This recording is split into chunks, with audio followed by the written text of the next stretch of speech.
Good day. It's Elizabeth Ritchie from Ramban and Ritchie Immigration Attorneys. Today is April 3rd. And I had been thinking last night, what was I going to talk about in today's video? Not overly exciting that the different courts across the country are having different procedures for filings and closures. So I thought I wouldn't mention it, but I'll give you the website, justice.gov.eoir, if you'd like to know about immigration court closures and filing procedures.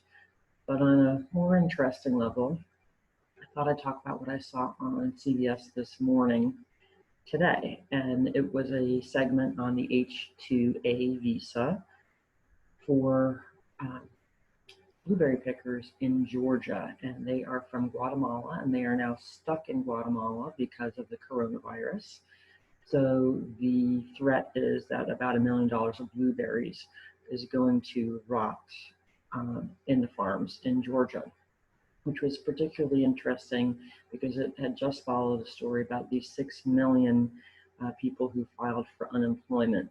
And it really drove home unintentionally the point that immigrants fill jobs that many American workers can't or won't do.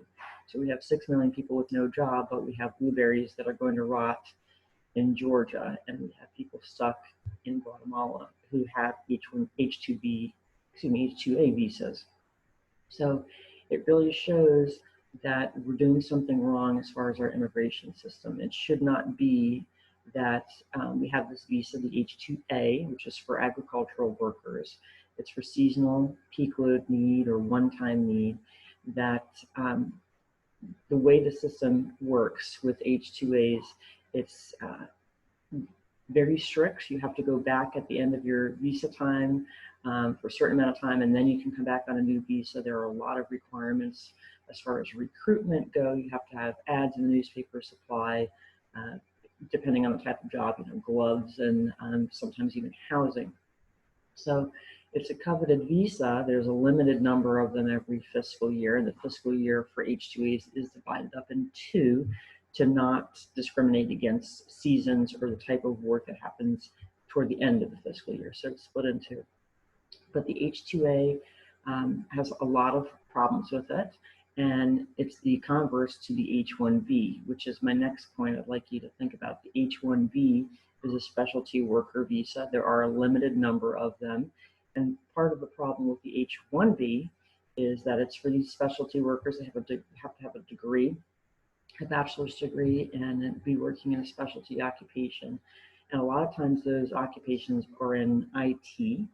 And the problem with that is because in this country, we're not educating enough people in IT, so we have to import those workers.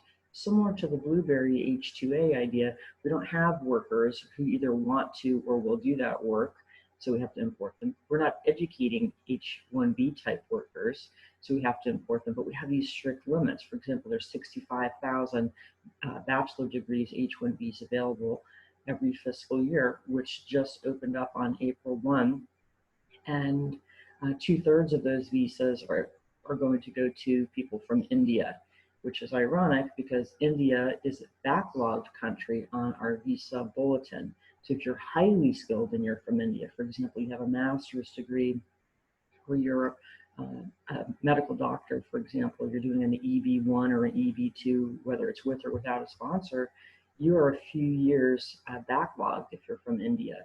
So these are just these patchwork attempts at our immigration system to bring talent over or labor over. What we really need is a comprehensive reform, and the news stories just today really drove that home for me. So think about that.